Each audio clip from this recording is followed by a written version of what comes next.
உனக்கு காயம் குணமாகிற வரைக்கும் நீ இங்கே இருக்கலாம். உனக்கு இங்க யாராலையும் ஆபத்து வராது. அங்க காஃபியும் டிஃபன் இருக்கு, சாப்பிடு. நான் வந்துடுறேன்.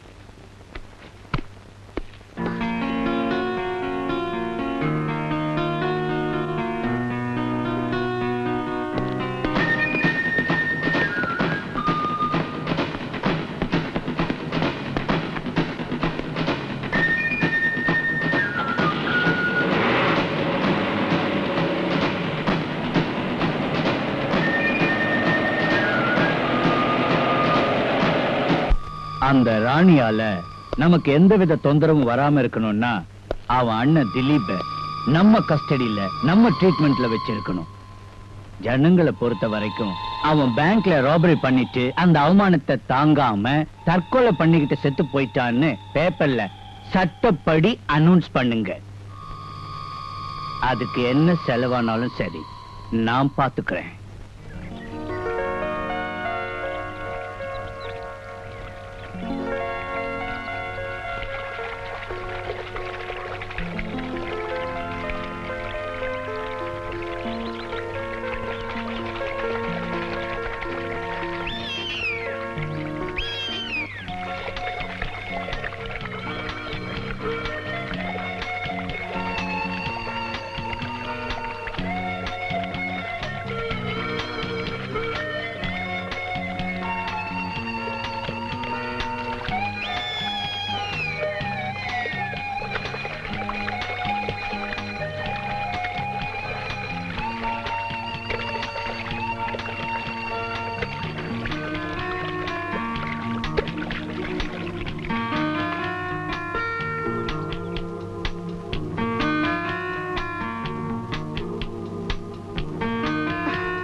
இந்த பெட்டியை ஏன் தொட்ட?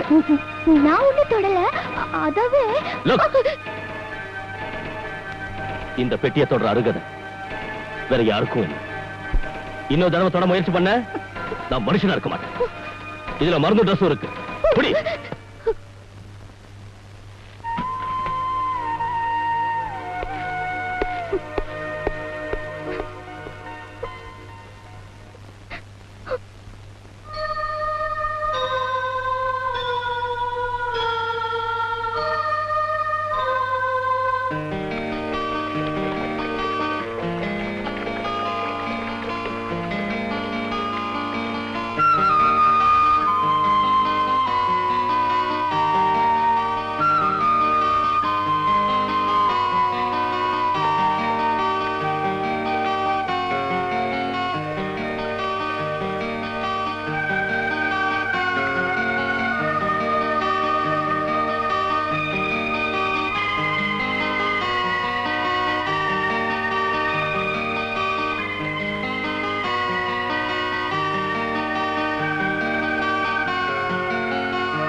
எல்லா காய்கறியும் சேர்த்து புலாவ் பண்ணிருக்கேன். சூடு ஆறதுக்கு முன்னாடி சீக்கிரம் சாப்பிட்டுருங்க.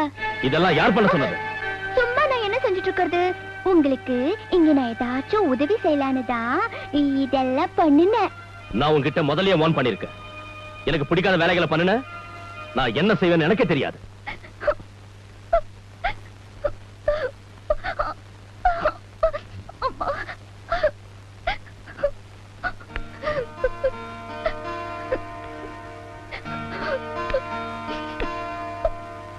பெண்கள் கண்ணீர் விடுறது எனக்கு கொஞ்சம் கூட பிடிக்காது. போய் சாப்பிடு. எனக்கு ஒண்ணு வேண்டாம். உனக்கு வேண்டாம் என்ன, எனக்கு வேணும். என்ன பாக்குற? பசி உயிர் போகுது, போய் எடுத்து வை. Thank you.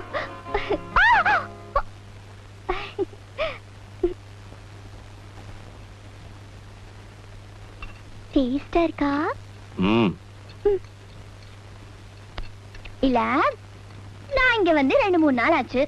நீ யாரு, உன் கதை என்னன்னு நீங்க என்ன கேட்கவே இல்லையே. எதுக்கு? உன் கதையை கேட்டு என்ன நாவல் எழுத சொல்றியா? அதுக்குல இருந்தாலும் நீ பேங்க் மேனேஜர் திலீப்போட தங்கச்சி. உங்க அண்ணன் பேங்க கொள்ளையடிக்க முயற்சி பண்ணி மாட்டிக்கிட்டு அந்த அவமானம் தாங்காம தற்கொலை பண்ணிக்கிட்டு செத்துட்டான். இப்போ போலீஸ் கிட்ட இருந்து தப்பிச்சு நீ என்கிட்ட வந்து சேர்ந்திருக்க. இல்ல, அதெல்லாம் போய் எங்க அண்ணன் நிச்சயம் தற்கொலை பண்ணிக்கல. நீ பொய்ன்னு சொல்லி எழுதாலும் இந்த பேப்பர்ல போட்டோவோட போட்டிருக்காங்க பாரு. மேனேஜர் திலீப் தற்கொலை. அண்ணா, அந்த சமூக விரோதிகளோட சுயநலத்துக்கு நீ உயிரை பலி கொடுத்துட்டியா? இனிமே எனக்கு யாருன்னா இருக்காங்க?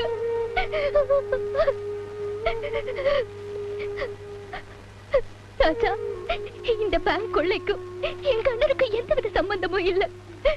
அந்த பேங்க் சேர்மன் தன்ராஜ் என்னை எப்படியாவது அடியணுங்கிறதுக்காக எங்க அண்ணன் மேல பழி சுமத்தி என்ன இந்த நிலைக்கு ஆளாக்கி வச்சுட்டான். என்ன நம்புங்க ராஜா, என்ன நம்புங்க.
உங்க சொந்த விஷயத்துல நான் தலையிடுறதுக்காக என்கிட்ட கோவப்படாதீங்க.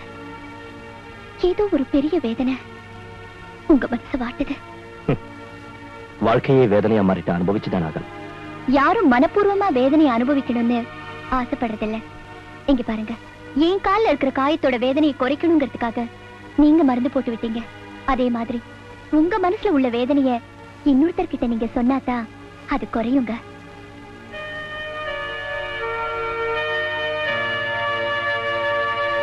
இந்த மலைகளுக்கு மத்தியில தனியா வாழ்ந்துட்டு இருக்கீங்கன்னா உங்க இதயத்தோட ஆழத்துல ஆறாத ஒரு காயம் நிச்சயமா இருக்கணும். சொல்லுங்க, இந்த சமாதி யாரோடது? இந்த குழியை யாருக்காக தோண்டிருக்கீங்க?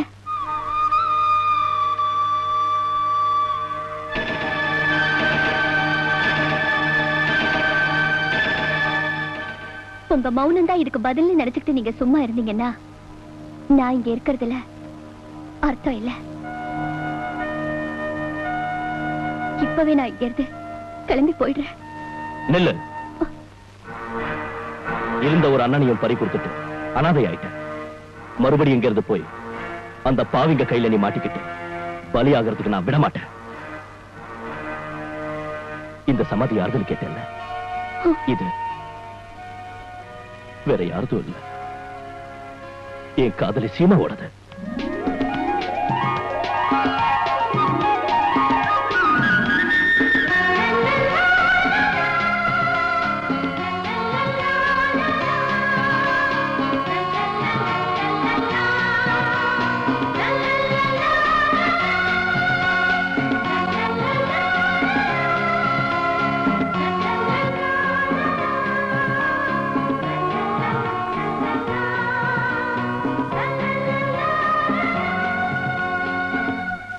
ராஜா, உங்களை இந்த சிப்பாய் ட்ரெஸ்ல பாக்குறப்போ என்னமோ என் உடம்பெல்லாம் தேசபக்திங்கிற ரத்தம் பொங்கி எழுது. எனக்கு உங்களாட்டம் மிலிட்டரியில சேரணும் போல தோணுது. Good, very good. நீ அப்படித்தான் இருக்கணும். சீமா, இப்போது உன் டாடி அதான் ஜஸ்டிஸ் ஜெகநாத நம்ம லவுக்கு பச்சை கொடி காட்டினாருன்னா உன் கழுத்தை தாலி கட்டி உன்னை சீஃப் கமாண்டோவா மாத்திடுறேன். சீஃப் கமாண்டோவா? மிலிட்டரி கமாண்டோ இல்ல, நம்ம சம்சார கமாண்டோ. ராஜா, என்ன இவ்வளவு மெடல் இருக்கு? சீமா, ஓ ராஜா வெறும் ராஜா இல்ல, ராம்போ ராஜா. ராம்போ ராஜா? எஸ். நான் அசாம் பார்டர்ல இருந்தப்ப எவனோ ஒரு டெரரிஸ்ட் ஸ்கூல் பஸ்ல பாம்பு வச்சிட்டான். ஸ்பீடா போயிட்டு இருந்த பஸ் நான் எப்படியோ கேட்ச் பண்ணி அந்த பாம்பை எடுத்து தூக்கி எரிஞ்சு அந்த ஸ்கூல் பிள்ளைங்களை காப்பாத்திட்டேன். அதுக்காக எனக்கு கொடுத்த மெடல் இது. அப்படியா? அது மட்டும் இல்ல, நான் காஷ்மீர் பார்டர்ல இருந்தப்ப நடு ராத்திரியில ஏதோ ஒரு குரூப் ஆளுங்க ஜீப்ல வந்து எங்க ஹையர் ஆபீசரை கிட்னாப் பண்ணிட்டு போய் சித்திரவதை பண்ணிட்டு இருந்தாங்க. நான் எப்படியோ உள்ள நனைஞ்சு அவங்கள புடிச்சு வதச்சு எங்க ஹையர் ஆபீசரை காப்பாத்தினேன். அப்ப அவரு என்ன பண்ணாரு தெரியுமா? என்ன பண்ணாரு? ராஜா, நீ வெறும் ராஜா இல்ல, ராம்போ ராஜான்னு என்ன பாராட்டி எனக்கு இந்த மெடல் கொடுத்தாரு. இது எப்படி இருக்கு? மை டியர் ராம்போ ராஜா, நீங்க பண்ண சாகசத்துக்கு நான் கொடுக்க போற மெடல் என்னன்னு தெரியுங்களா? என்ன?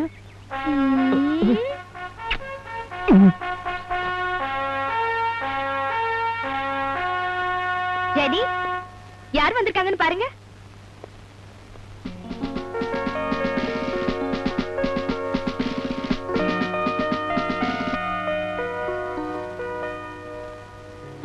God bless you, my boy. எப்படியோ மிலிட்டரியில சேர்ந்து உங்க அப்பாவோட ஆசையை நிறைவேற்றிட்டேன். இதுக்கெல்லாம் நீங்க தான் காரணம் சார். ஒரு டிரைவரோட மகனை BA வரைக்கும் படிக்க வச்சு அவனை மிலிட்டரியில சேர்க்கறதுக்கு சிபாரிசு பண்ணீங்க. உங்க உதவியால தான் அவன் இன்னைக்கு இந்த அளவுக்கு உயர்ந்திருக்கான்.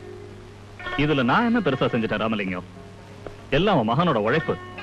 வாழ்க்கையில குறிக்கோள்னு ஒண்ணு வச்சுக்கிட்டா இன்னைக்கு ஒரு ஆர்டினரி சோல்ஜரா இருக்கிறவன் நாளைக்கு நாட்டை காப்பாத்துற ஒரு ஆர்மி சீஃபா கூட ஆக முடியும். ஆமா ரைட் ராஜா? எல்லாம் உங்க ஆசீர்வாதம் சார். எனக்கு கோர்ட்டுக்கு டைம் ஆயிடுச்சு, வரேம்மா. சரி டாடி.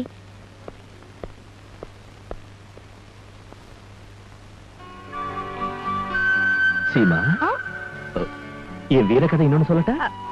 எதுக்கு? மறுபடியும் அவார்டு தேவைப்படுதா? கொடுத்தா வாங்கிக்கலாம்தான். இங்க பாருங்க, நீங்க இப்ப எந்த கதையும் சொல்ல வேண்டாம், நானே கொடுக்கிறேன்.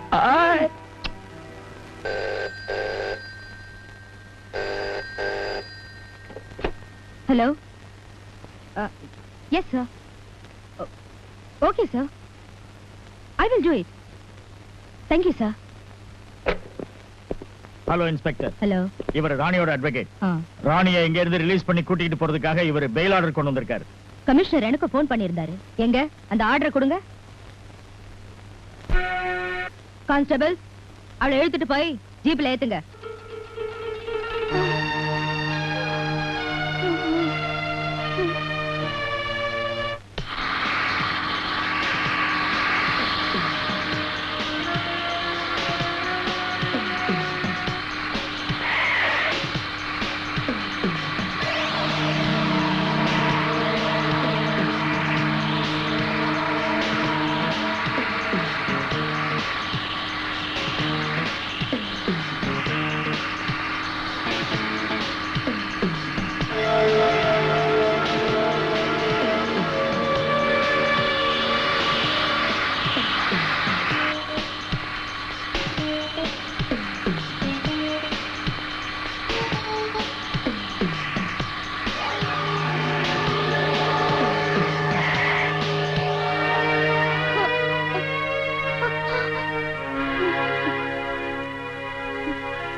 Ha ha ha ha!